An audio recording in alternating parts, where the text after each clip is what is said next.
बर्खाको समय छ, पानी परिरहेको छ, खोलामा बाढी आइरहेको छ, खहरे खोलाहरू बढिरहेका छन्, विपदहरू आइरहेको छ, पहिरो गइरहेको छ। अब यस्तो अवस्थामा चाहिँ हामीले, सरकारले, राज्यले कतिको ती विपदबाट, जोखिमबाट पीडित भएका व्यक्तिहरूलाई उद्धार गर्न सक्यौँ र त्योभन्दा अगाडि चाहिँ नि कसरी पूर्व तयारी गर्न सक्यौँ भन्ने प्रश्न चाहिँ नि महत्त्वपूर्ण रूपमा रहेको छ। किनकि हरेक वर्ष बर्खा लागेपछि यो वस्तुस्थिति हुन्छ भन्ने राज्यका सबै निकायहरूलाई थाहा छ र त्यही थाहा भएर नै होला सरकारले राष्ट्रिय विपद जोखिम न्यूनीकरण तथा व्यवस्थापन प्राधिकरण भनेर गठन पनि गरेको छ। यसलाई अधिकार दिएको छ कि पूर्व तयारी गर्ने, त्यसपछिका राहतका कार्यक्रमहरू गर्ने र त्यसलाई व्यवस्थापन पनि यसले गर्ने। यो अवस्थामा के कस्तो वस्तुस्थिति छ र हामीले कति काम गर्न सकिराखेका छौँ र राहत दिन सकिराखेका छौँ कि छैनौँ, पूर्व तयारी अनुसार हामीले गर्नुपर्ने काम गरिराखेका छौँ कि छैनौँ भन्ने सन्दर्भमा आज हामी केन्द्रित हुन्छौँ। हामीसँग स्टुडियोमा उपस्थित हुनुहुन्छ राष्ट्रिय विपद जोखिम न्यूनीकरण तथा व्यवस्थापन प्राधिकरणका प्रवक्ता डाक्टर डिजन भट्टराई। यहाँलाई हार्दिक स्वागत छ। धन्यवाद, नमस्कार।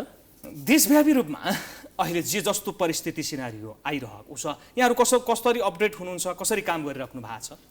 मनसुनको बेला छ, त्यस कारणले पानीहरू परिरहेको छ। स्वाभाविक रूपमा पानी परेपछि बाढी पहिरोका घटनाहरू हुन्छन् नै। तथापि पनि हामीले जुन ढङ्गको व्यवस्थित योजना बनाएका थियौँ त्यो योजना अनुसारको काम सबै निकायबाट प्रभावकारी रूपमा अगाडि बढेको कारणले गर्दा केही पनि एउटा पनि घटना नघटोस् भन्ने त्यो आदर्श कुराको त परिकल्पना नगरौँ, तैपनि धेरै हदसम्म हामीले व्यवस्थापन गर्न सकेका छौँ र एउटा नियन्त्रणभित्र छ अवस्था। नियन्त्रणभित्रै छ अवस्था नियन्त्रण। अब प्रकोपको घटना रोक्न सकिँदैन। हजुर, मान्छेहरू राजमार्गमा 22-24 घण्टासम्म अवरोध भएर बसिरहनु पर्ने अवस्था छ भन्ने समाचारहरू आउँछन्, यहाँ सहज रूपमा लिनु भइरहेको छ। होइन, पहिरो आउने कुरा रोक्न सकिँदैन नि, पहिरो आउने कुरा रोक्न सकिँदैन। तर हामीले कति चाँडो बाटो खुलायौँ, हाम्रा बाटो खुलाउने त्यहाँ कति हामी रात दिन नभनिकन त्यहाँ सडक विभागका कर्मचारीहरू बस्नु भएको छ, डोजरहरू कतिखेर पहिरो हुने सम्भावित ठाउँहरू पहिचान गरेर हामी बसेका छौँ। अब पहिरो नै रोक्न त कहाँ सकिन्छ र, होइन? त्यस कारणले गर्दा हामीले जुन क्रियाशीलता र जुन तदारुकता साथ गरेका छौँ, हामीले 1 घन्टा 2 घन्टा अथवा कुनै एकदम ठुला पहिरो आयो भने केही समय लाग्यो होला, नत्र भनेदेखि हामीले लामो समय बाटो अवरुद्ध हुन दिएको चाहिँ छैन। हजुर, आजै मात्र पनि सप्तरीको भङ्गालो चाहिँ छिर्यो, होइन? बस्तीमा 20,000 भन्दा बढी मानिसहरू प्रभावित भए भनेर समाचार आइरहेको छ। कसरी काम भइरहेको छ? यो वास्तवमा विपद भनेको आफैमा एउटा अनपेक्षित घटना पनि हो। अब जुन ढङ्गले त्यहाँ चाहिँ कोसीको एउटा भङ्गालो छिरेको कुरा छ, त्यहाँ चाहिँ अब सम्भावित जोखिमहरू केही हुन सक्छन् भनेर केही कल्पनै नगरिएको त होइन। त्यो अनुसार त्यहाँ स्थानीय तहहरूले पनि, हामी प्राधिकरणले पनि अथवा त्यहाँको प्रदेश सरकारहरू सबै निकायहरूले, केही त्यहाँ सिँचाइ डिभिजन कार्यालयहरूले पनि त्यहाँ सकेसम्म त्यस्ता सम्भावित जोखिमहरू हुन सक्छन् कि भनेर पहिलेदेखि नै अलिक केही काम गर्नुभएको थियो। त्यही पनि अब कोसी त आफैमा एकदमै ठुलो नदी पनि हो।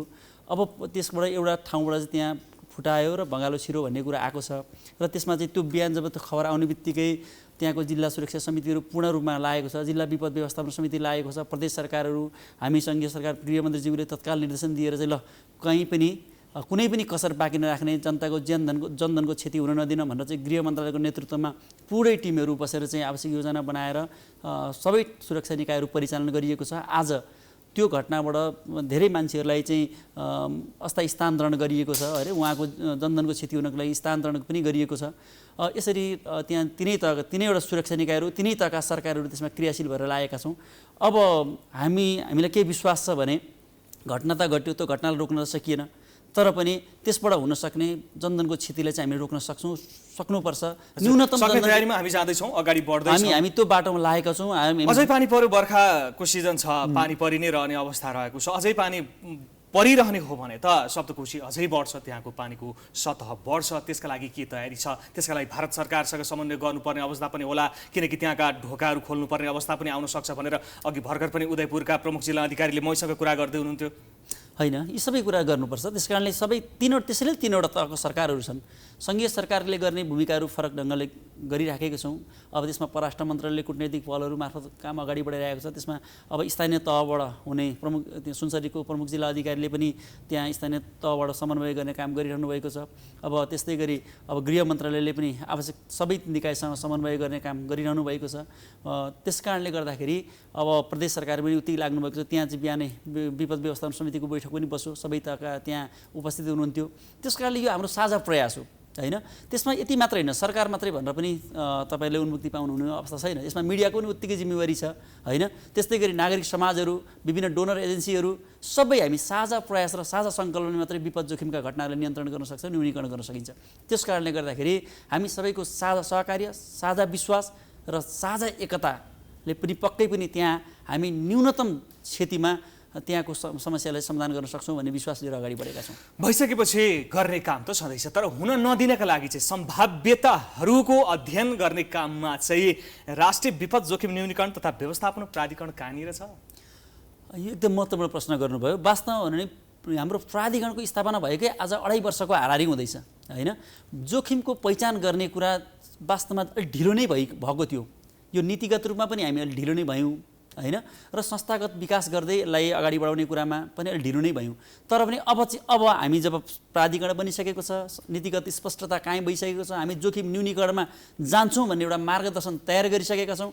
अब यसको लागि ठुलै लगानी जरुरी पर्छ, त्यसको हामी खोजी पनि राखेका छौँ र धेरै ठाउँ गरेका पनि छौँ। फेरि पहिरोको धेरै ठाउँहरू पहिरोहरूको अध्ययन भएका छन्। बाढीहरूबाट अहिले पनि हेर्नुहुन्छ भने बाढीबाट हुने क्षतिहरू विगत 10 वर्षको तुलनामा निकै घटेको छ होइन। हामीले पूर्व सूचना प्रणालीको विकास गऱ्यौँ, SMS प्रणालीको विकास गऱ्यौँ, जल तथा मौसम विज्ञान विभाग लगायतका विभिन्न निकायहरू यसमा हामी सबै सहकार्यमा काम गरिरहेका छौँ होइन। अब पहिरो घटनामा केही बढोत्तरी भएको छन्, त्यसको पछाडिका केही वस्तुगत कारणहरू छन्, ती पनि विषयमा हामी छलफल गरौँला। त्यस कारणले हामी जोखिम पहिचान गरेर जोखिमलाई न्यूनीकरण गर्ने काम हामी अगाडि बढाएका छौँ। पहिचानका लागि पनि यहाँहरू अगाडि बढ्नु भएको छ, मुख्य कुरा होइन, पहिचान गर्ने काम भएन भने त जोखिम न्यूनीकरण गर्न सकिँदैन। समस्या कहाँ छ भन्ने कुरा पहिले पहिचान गर्नु पर्यो, त्यसपछि समस्याको उपचार गर्नु पर्यो। यसरी हेर्दाखेरि यो नियमित रूपमा गइराख्ने पहिरोहरूको ठाउँमा त यहाँहरूले केही त्यस्तो कामतिर अग्रसर प्रिप्लानका रूपमा गएको जस्तो खासै देखिएन। फेरि यहाँले पहिचान गर्दैछौँ भन्नुहुन्छ, जस्तो मुगलिन सडक खण्डको रूपमा हेर्ने हो भने त्यहाँ बारम्बार आइरहेको छ भने हामीले बेलैमा चाहिँ त्यसलाई कसरी रोक्न सकिन्छ यो भुच्चिएलाई भन्नेतर्फ सोचेको छ त यहाँको प्राधिकरणले? एउटा पत्रकारको दृष्टिकोणले नागरिकको आवाज उठाइदिनु भएकोमा तपाईँलाई आभार व्यक्त गर्न चाहन्छु। पक्कै पनि अहिले सतै आँखाबाट हेर्दाखेरि होइन के गरियो त भन्ने लाग्नु स्वाभाविक कुरा हो। तर यो प्राविधिक विषयहरू, टेक्निकल विषयहरू, यसले समय पनि लिन्छन्।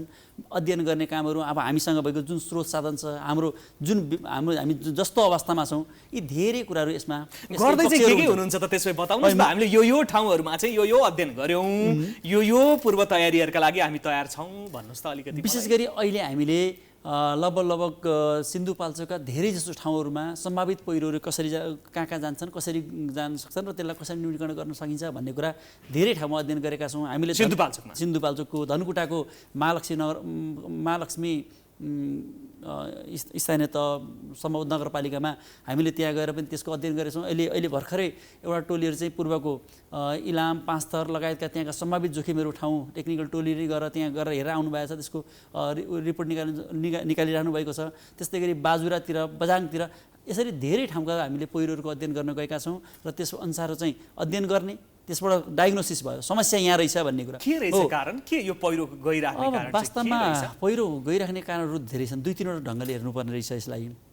एउटा कुरा भनेको चाहिँ जुन ढङ्गले जलवायु परिवर्तनको प्रभाव देखिन थाल्यो, वात्त पानी पर्ने, झ्याप्प पानी पर्ने, पानी परेपछि बिस्तारै पानी पर्दै गयो भने त्यसलाई सोच्न सक्ने जुन क्षमता हुन्छ, एकदमै हाँडी घोप्टे पानी भन्छौँ, झ्याम्मै पानी भेल आउने आएपछि त्यसपछि त्यो अनि फेरि कुनै समय पानी नपर्ने, एकदम तात्ने, अनि फेरि ठुलो पानी एकैचोटि पर्ने। यसले गर्दा पनि पहिरोको जोखिमहरू बढ्दा रहेछन्, पहिरो जाँदा रहेछन्। नम्बर 1। दोस्रो कुरा चाहिँ हाम्रो जुन यो 72 सालको भूकम्प पछाडि यो मध्य पहाडी क्षेत्रमा चाहिँ जुन ढङ्गको यहाँको भौतिक संरचना, भौगोलिक संरचनामा एकदमै समस्या आयो। धेरै चिरा परे पहाडहरू, जसको कारणले गर्दा धेरै पानीहरू त्यो चिराबाट छिरेको कारणले गर्दा पहिरो गयो। दोस्रो कुरा।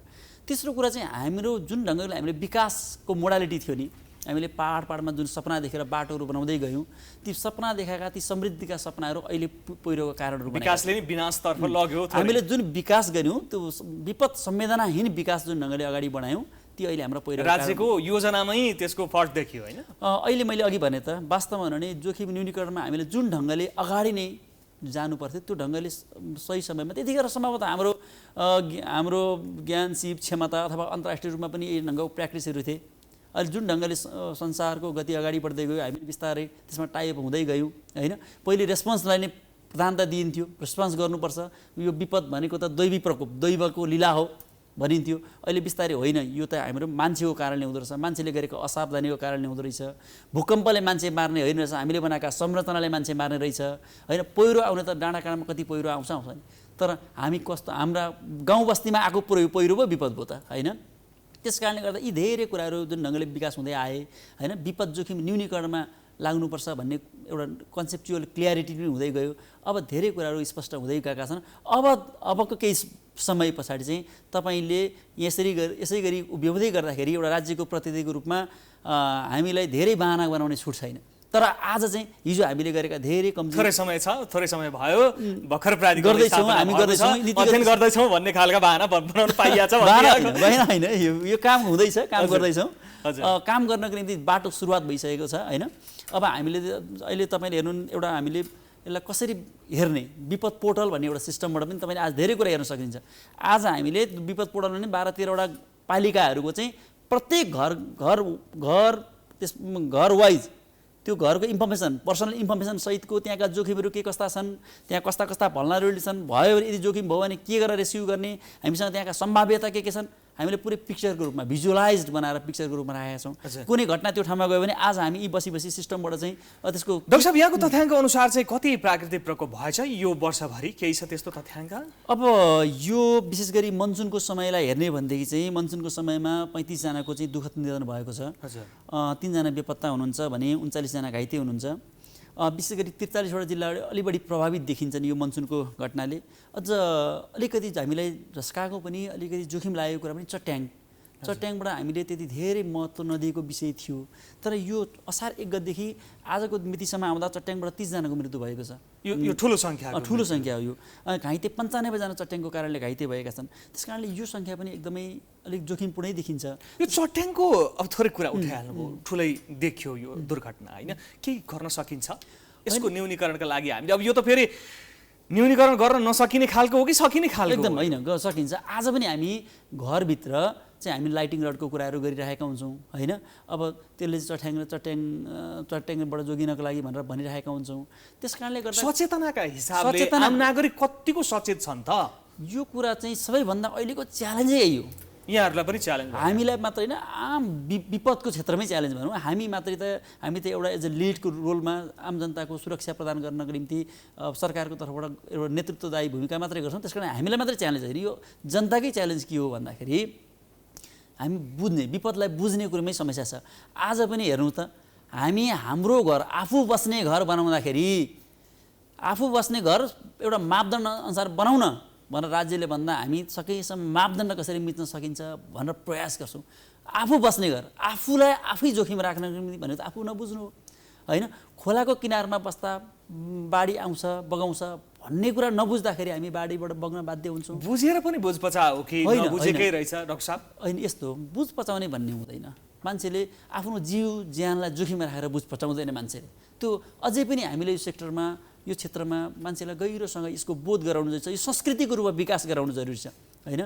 जब मान्छेको संस्कृतिको रूपमा विकास भएर जान्छ नि, मान्छेले बुझ पचाउने भन्ने कुरै हुँदैन। मान्छेलाई कसैलाई पनि जोखिममा रहन मन छैन, तर पनि हामीले जुन ढङ्गको संस्कृतिको विकास गऱ्यौँ, जोखिम न्यूनीकरण गर्ने संस्कृतिको विकासै गर्न सकेनछौँ हामीले। त्यस कारणले हामीले अब चाहिँ सानो बच्चा, भर्खरै बोल्दै गरेको बच्चालाई पनि जोखिम के हो सिकाउँदै जाने, विपद के हो सिकाउँदै जाने, स्तरअनुसार बढाउँदै होला सक्ला। एउटा मान्छे पिएचडी गरेर रिसर्चलाई पनि गर्ने बुझ्ने कुरा फरक होला, तर हाम्रो संस्कृतिमा यसरी त्यसको लागि प्राधिकरण अगाडि बढाएको छ हो, अथवा राज्यका अन्य निकायहरूको पनि हामी सबै अगाडि बढ्नुपर्ने रहेछ। अब हजुरले मिडियाले यसमा कसरी कन्ट्रिब्युट गर्न सकिन्छ हजुरले पनि सोच्ने कुरा हो, किनकि जोखिम त सबैको लागि बराबरी कुरा हो नि। त्यस कारणले एउटा मिडियाले मान्छेलाई बुझाउन के मेरो भूमिका हुनसक्छ त, एउटा मिडियाले सोच्नुपर्छ। एउटा एकाडेमिक, एउटा युनिभर्सिटीको प्रोफेसरले मैले के कुराको रिसर्च गरेँ भने मुलुकलाई म जोगाउन सक्छु त, उसले त्यो आफ्नो ठाउँबाट सोच्नुपर्छ। अब एज अ गभर्मेन्टको साइडबाट चाहिँ राज्यले होइन जनधनको सुरक्षाको जिम्मेवारी लिएको, अब हामीले हाम्रो ढङ्गले सोच्ने कुरा हो। यसरी हरेक अब डोनर एजेन्सी, एनजिओ, आइएनजी सबै विकास साझेदारहरूले लगानी गर्दाखेरि के कसरी गर्ने, अब किन क्वेसन नगर्ने? हरेक लगानीमा विपद संवेदनशील भएर डिजाइन गरिएको भन्दा बाहेकमा हामी इन्भेस्ट गर्दैनौँ। डोनरले भन्नु पऱ्यो, हामी गभर्मेन्टले पनि त्यही अनुसार कानुन बनाउँछौँ होइन। हो, यसरी सबैले विपदलाई फोकस गर्नुपर्छ, किनकि तपाईँ हामीलाई थाहा छ नि, लगभग 1992 मा अर्थ समिट भयो पहिलोचोटि होइन, रियो द जेनेरोमा।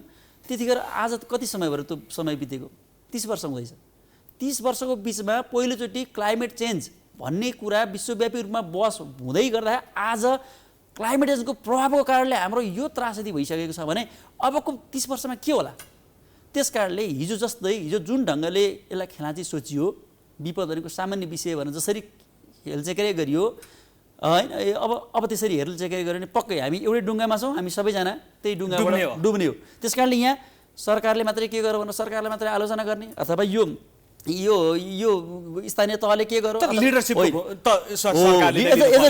चाहिँ कहाँ छ लिडरसिपमा चाहिँ सरकारले गयो भने त्यसलाई त्यहाँ करेक्सन गर्नुपर्छ ल तपाईँको लिडरसिप यहाँ गल्ती भएको छ यो पोलिसी लिएर जानुहोस् यसरी अगाडि बढ्नुहोस् भन्ने कुरा अहिले 3 तहको सरकार पनि छ स्थानीय सरकार छ संघीय सरकार छ प्रदेश सरकार छ यो सरकारहरू बीच कसरी समन्वय हुँदो रहेछ यहाँलाई अप्ठ्यारो छ कि सजिलो छ हैन पक्कै पनि 3 तहको सरकार हुँदाखेरि सजिलो त अवश्यै हुन्छ तपाईले भनेको एउटा कुरा समन्वय गर्ने पाटोमा कहिलेकाहीँ कन्फ्युजन हुन सक्ला कि भन्ने एउटा चुनौती चाहिँ हामीसँग विद्यमान छ नै तर पनि सबै हरेक जिल्लामा जिल्ला विपद व्यवस्थापन समिति पनि छ फेरि है 3 तहको सरकार हुँदा सबैले आफ्नो जिम्मेवारी निर्वाह गर्नुहुन्छ अहिले अब स्थानीय तहहरू उहाँहरू आफ्नो स्थानीय तहको क्षेत्रभित्र काहीँ जोखिम छ भने उहाँहरूले स्टडी गरिरहनु भएको छ उहाँले रिसर्च गरिरहनु भएको छ उहाँले बुझिरहनु भएको छ हामीले उहाँले आएर सोध्नुहुन्छ कस्तो रिसर्च कस्तो खालको कुराको जोखिम कसरी अध्ययन गर्ने हामी उहाँहरूलाई गाइडलाइन दिन्छौँ त्यो गाइडलाइन्सहरू उहाँले काम गरिरहनु भएको छ हैन अब लु डाटालाई इन्टिग्रेटेड गरौँ न भनेर हामीले विपद पोर्टल बनाएका छौँ स्थानीय तहले आफ्नो डाटा आफै इन्ट्री गर्नुहुन्छ 753वटा स्थानीय तहले आफ्नो डाटा आफै इन्ट्री गरेपछि त्यो सेन्ट्रली एक ठाउँमा जम्मा भएर बस्छ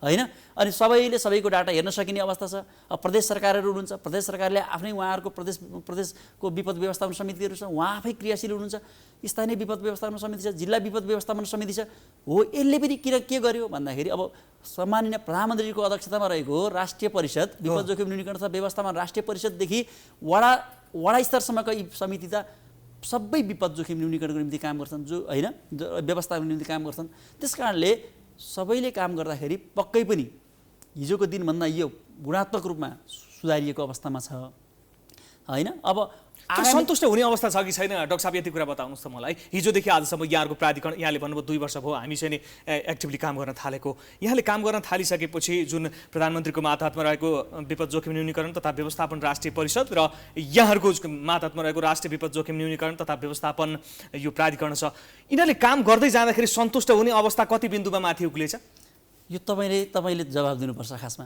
तपाईहरु सन्तुष्ट हुनुहुन्छ राज्यले गरेको कामप्रति म त एज एउटा राज्यको एउटा आधिकारिक निकायमा बसेर यहाँको जवाफ सुन्छु अनि म भन्छु तपाईलाई मैले त के देख्छु भने हाम्रो जुन स्रोत साधनमा छौं हामी जुन हिजोको हाम्रो जनशक्तिको अवस्था छ हामी जुन सामर्थ्य जुन परिवेशबाट यहाँ आइपुग्यौं नि यो अर्थमा त हामी यति धेरै यति र्यापिडली अगाडि बढेका छौं म त एकदमै सन्तुष्ट छु तर मलाई त्यो सामर्थ्य र त्यो जनशक्ति भन्नुभयो नि त्यो जनशक्तिलाई अब अब्बल बनाउनेतिर सोच्नु पर्ने रहेछ भन्ने खालको ज्ञान प्राप्त गर्नुभयो कि गर्नु भएन त धेरै कुराहरू मैले यो अर्थमा सन्तुष्टिको कुरा यो अर्थमा गर्न खोजेको कि वास्तवमा पहिलो कुरा नबुझेका कुराहरू धेरै क्लियर भए जब हामी प्राधिकरण गठन गर्यौं हैन त्यसपछि हामीले विपद जोखिम न्यूनीकरण क्षेत्रमा काम गर्दै गयौं हामीले राष्ट्रिय कार्ययोजना बनायौं विभिन्न राष्ट्रिय अन्तर्राष्ट्रिय फोरमहरुमा बसेर हामीले विभिन्न डायलगहरू गर्दै गएपछि संसारलाई देख्यौं बुझ्दै गयौं त्यहाँबाट लाग्दै गयो अब अहिले मलाई सोध्नुहुन्छ भने जनताहरू यो प्रतिकार्य काम छ नि जनताले गर्नुपर्छ सुरक्षा निकाय अहिले हाम्रो माइन्डसेटमा के छ सुरक्षा निकाय नभइकन केही काम हुँदैन त्यहाँ कतिखेर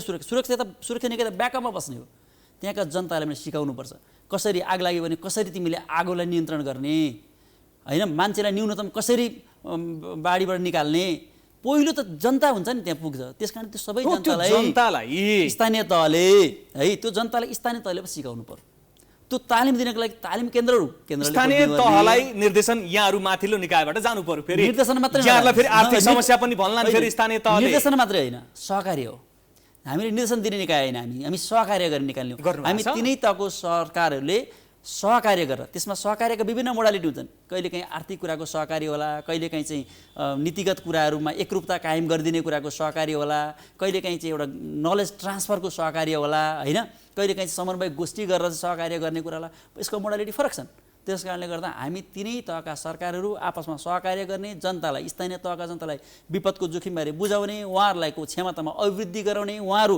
त्यस्ता जोखिमहरुबाट कसरी जोखिमका घटनालाई न्यूनीकरण गर्न पनि उहाँहरुले सिकाउने विकास मैत्री विपद संवेदनशील विकास गर्न पनि सिकाउने सँगसँगै प्रतिकार्य घटनाहरुमा पनि उहाँहरुलाई उहाँहरूलाई नै सिकाउने त्यो गर्न सकियो भने त्यो गर्ने बाटोमा हामी लागेका छौँ। त्यसैले कहाँ भन्नु होला तपाईँले हामीले स्वयंसेवक गठन तथा परिचालन स्वयंसेवक ब्युरो गठन तथा परिचालन कार्यविधि 2078 भन्ने एउटा कार्यविधि बनाएका छौँ।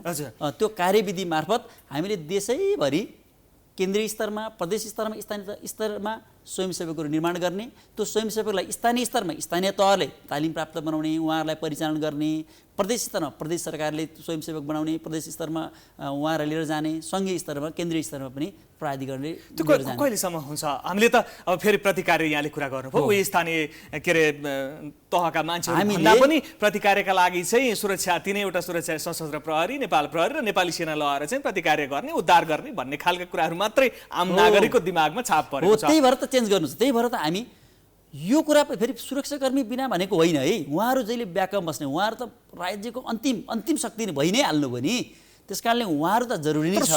जो हो त्यसले चाहिँ देख्ने बित्तिकै त्यसले प्रतिकार गर्न सक्छ। उहाँहरूलाई त्यो बनाउन सक्ने क्षमता हामीले विकास गर्न के गर्ने त्यसको लागि त्यो क्षमता विकासको लागि त्यो गर्नलाई पहिलो कुरा स्थानीय तहहरूले आफ्ना टोलटोलमा त्यस्ता के अरे भोलिन्टियरहरूको विकास गर्नुहुन्छ पहिले प्रत्येक टोलटोलमा, र उहाँलाई समिति सदस्य मात्रै बनाउनु न, उहाँहरूलाई सिकाउनुहुन्छ, तालिम दिनुहुन्छ र उहाँहरूलाई एकदम आवश्यक जस्तै। डाक्टर साहब यो योजना मात्रै होइन, अहिलेसम्म हामीले कानुनी रूपमा तयार गरिसक्यौँ। कानुनी रूपमा तयार कहिलेदेखि जान्छ अब त्यसो भए यसरी स्थानीय निकायमा गएर विपद जोखिमका लागि प्रतिकार्यका लागि त्यहीँका स्थानीयलाई सजग रहने र सतर्क रहने अवस्था कहिलेसम्ममा हुन्छ? हो, आज यो मिडियाबाट धेरै स्थानीय निकायहरूले त अब आजदेखि सुरु गर्नुहुन्छ। यो हाम्रो कुरा सुन्नुभयो नि, किनभने उहाँहरू त आफैमा सरकार हो, उहाँहरूले बनाउनु पर्यो नि यो योजना, उहाँहरूले पनि बनाउनु पर्यो। हामीले गाइडलाइन दिउँ, केन्द्रको जिम्मेवारी भनेको प्रत्येक टोलटोलमा गएर भोलिन्टियर बनाइदिने होइन, हामीले गाइडलाइन दिएका छौँ। यसरी पनि हुँदो रहेछ भने एउटा विचार दिउँ। अब यो विचार लिएर प्रत्येक स्थानीय तहले आजदेखि सुरु गर्नुपर्छ। कतिले सुरु गर्नुहुन्छ, जसले गर्नुहुन्छ उहाँहरू एक्टिभ स्थानीय निकाय, जो पछि पर्नुहुन्छ उहाँले आफ्नै जनताहरूमाथि उहाँहरूले आफ्नै जनताहरूलाई चाहिँ जोखिममा राख्नु भएको स्थानीय निकाय, यसरी गर्नु पर्यो। त्यही भएर तपाईँहरूले पनि प्रत्येक मेयर साहबहरू आउनुहुन्छ, अध्यक्षज्यूलाई भन्नुहोस् तपाईँको त विपद जोखिमको चाहिँ भोलिन्टियर बनाउनु भयो, गाइडलाइन त तयार भएको छ नि, केन्द्रले बनाइदिएको छ नि, तपाईँले बनाउनु भएछ भनेर तपाईँ प्रश्न गर्नुहोस्, अनि उहाँहरूले जवाब दिनुहुन्छ। अनि उहाँहरूले कति बनाउनु भएछ त, उहाँले कति कुरा सिकाउनु भएछ त, उहाँहरूको पनि जिम्मेवारी हो नि। त्यस कारणले सबै तहका सरकारको जिम्मेवारी हो।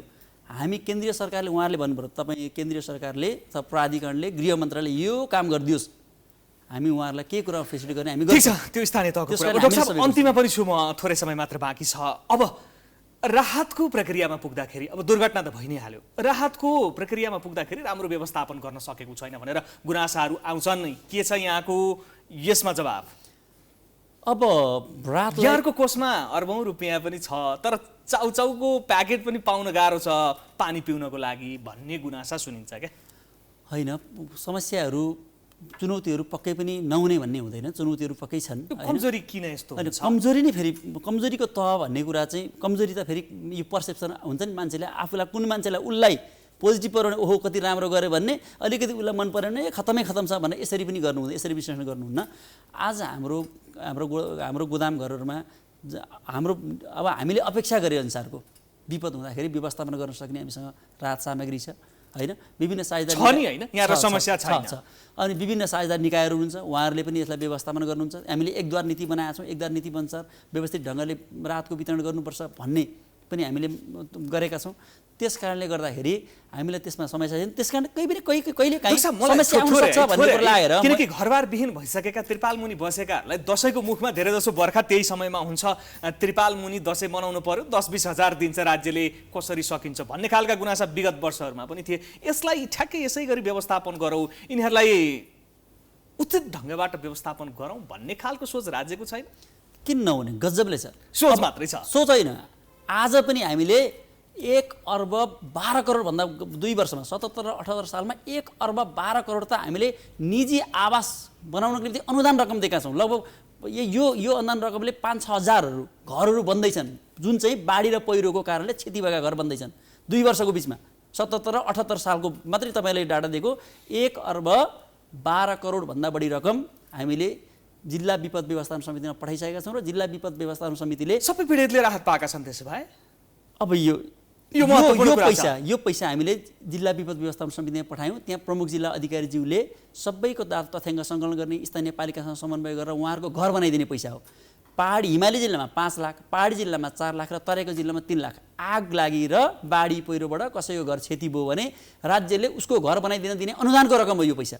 र यसरी यो पैसा यति ठुलो रकम हामीले चाहिँ जिल्ला विपद व्यवस्थापन समितिमा पठाएका छौँ। त्यति मात्रै होइन, उहाँहरू अनुगमन गर्नु भएको छ कि छैन त्यसपछि? होइन, यो सबै कुराको अनुगमन हुन्छ र यत्रो पैसा भनेको तपाईँ त्यत्तिकै यो प्रणाली नै छ, अनुगमन गर्ने प्रणाली। ठिक छ, हाम्रो सिस्टमबाट अनुगमन हुन्छ यो कुरा। म अन्तिममा छु। ठुलो विपत्ति आउँदाखेरि जस्तो 72 मा ठुलो भूकम्प आयो, ठुला भारी पहिरोहरू आए अथवा नसोचेका प्राकृतिक विपत्ति आउँदाखेरिको जोखिम न्यूनीकरणका लागि र त्यसपछि राहत वितरणका लागि के तयारी छ यहाँको? पहिलो कुरा त हामीले ठुला जोखिमहरूको निम्ति हामीले पूर्व तयारी र प्रतिकारी योजना हामीले बनाएका छौँ। यो मनसुनकै सन्दर्भमा हामीले पूर्व तयारी हामीसँग पूर्वाधारहरू पर्याप्त छ कि छैन? जस्तो स्वास्थ्यका हिसाबले हामी उपचार गर्नका लागि हामी पूर्ण तयारीमा छौँ? अब तपाईँले भनेको यो ब्ल्याक एन्ड व्हाइटमा नै जवाब दिनुपर्दा हामीले गर्नुपर्ने जति तयारी हामीसँग छैन। गर्नुपर्ने कुरा धेरै छन्, चुनौतीका त अजङ्गका पहाडहरू छन्। हाम्रो यति ठुलो लगानी हाम्रो मुलुकलाई विपदको क्षेत्रमा चाहिएको छ, एउटा बुझाइ चाहिएको छ, अर्को लगानी चाहिएको छ होइन। र बिस्तारै लगानी बढिरहेको छ होइन। पहिलेका दिनहरूभन्दा अहिले हामीले विपदको क्षेत्रमा ठुलो लगानी बढाएका छौँ, निजी क्षेत्रमा पनि बढाएका छौँ, सरकारी क्षेत्रमा पनि बढाएका छौँ। त्यस कारणले गर्दा तर आजै पर्याप्त हुने गरी ठुला विपदहरू आए भने चाहिँ हामी व्यवस्थापन गर्नको लागि धर्मराउँछौँ, यति कुरा चाहिँ हो। यसको निम्ति हाम्रो होइन, आज राज्य मात्र होइन सबै पक्षको साझा सहकार्य जरुरी पर्छ। त्यसमा हामी विदेशी सहयोग दात्री निकायलाई पनि अनुरोध गर्नेछौँ। आजकै हाम्रो सामर्थ्यले नै भ्यायो भने वास्तवमा 72 सालकै भूकम्प पनि हामी आफैले मात्रै होइन धेरै ठुलो सहयोग गर्नुभयो नि। त्यस कारणले हामीले त्यसलाई सफलतापूर्वक सम्पन्न गर्नेछौँ। त्यसका प्रभावहरूलाई पनि भने अब कुन लेभलको स्केलको विपत्ति आउँछ, विपत्ति भनेको त यो लेभलको यसरी आउँछ भन्ने पनि हुँदैन। तर धेरै ठुला विपत्तिहरूलाई चाहिँ व्यवस्थापन गर्नको निम्ति अझै धेरै ठुलो तयारी जरुरी छ, जुन तयारी चाहिँ अझै पनि हाम्रो नपुगेको हुनसक्छ। तर हाम्रा दैनिक किसिमका अब हाम्रो प्रत्येक वर्ष आइरहने बाढी पहिरेका घटनाहरूलाई हामी व्यवस्थापन गर्ने कुरामा चाहिँ हाम्रो त्यति ठुलो समस्या छैन। र विशेष गरी अझ म तपाईँ मार्फत आदरणीय आमा बुवा दाजुभाइ दिदीबहिनी आदरणीय देशवासीहरूलाई पनि होइन बस्नुहुने सबैलाई म के अनुरोध गर्छु भने नेगेटिभ कुरा नराख्नुहोस् है। सरकार तपाईँहरूसँग छ, सरकार तपाईँहरूको साथमा छ। भलै हाम्रो बिचमा कम्युनिकेसन माध्यमको ग्याप भएको हुनसक्छ, तर तपाईँका हरेक दुःख सुखलाई हामी साथ दिन तयार छौँ। त्यही भएर हामी केन्द्रदेखि तीन तहका सरकारहरू छौँ। हामी तपाईँको विपद पर्दाखेरि तपाईँलाई उद्धार गर्न पनि हामी तयार छौँ, तपाईँलाई राहत दिन पनि तयार छौँ। ती सबै कुरा हामी हुँदाहुँदै तपाईँहरू मेरो समस्या यो भनेर समस्या गरिदिनुहोस्। धेरै नकारात्मक माइन्ड राखेर केही गर्दैन सरकारले भन्ने ढङ्गले नआउनुलाई पोजिटिभली हामी सबै साझा सहकार्य गरौँ। पक्कै पनि यो विपद कसैको निम्ति प्रिय हुँदैन। हामी सबै मिलेर विपद जोखिमलाई पनि घटाउने, विपदका जोखिमलाई घटाउने र प्रतिकारलाई पनि प्रभावकारी बनाउने काममा हामी लाग्नुपर्छ। यहाँको जुन अभियान छ सफल रहोस् र जुन गुनासाहरू छन् त्यो बिस्तारै मत्थर हुँदै जाने वातावरण सिर्जना गर्नुहोस्। हाम्रो पनि यहाँहरूलाई समर्थन छ। यहाँको अमूल्य विचारको लागि धन्यवाद। हाम्रो सकारात्मक तपाईँहरूले पनि सकारात्मक दृष्टिकोण राखेर सकारात्मक ढङ्गले विचारहरू यसरी प्रभाव गरिदिनु भने पक्कै पनि सबैको हाम्रो साझा ढङ्गले अगाडि बढ्ने वातावरण बन्नेछ र हामी चाँडै नै एउटा उत्थानशील नेपाल निर्माण गर्ने प्रक्रियामा पुग्नेछौँ। हस् डाक्टर साहब, धन्यवाद। Thank you so much. उहाँ हुनुहुन्थ्यो राष्ट्रिय विपद जोखिम न्यूनीकरण तथा व्यवस्थापन प्राधिकरणका प्रवक्ता डाक्टर डिजन भट्टराई। यो अवस्थामा व्यवस्थापनका लागि विशेष गरी विपद व्यवस्थापनका लागि के कस्ता तयारीहरू छन् र प्रतिकारका लागि कसरी अगाडि बढिरहेको छ भनेर हामीले कुरा गऱ्यौँ।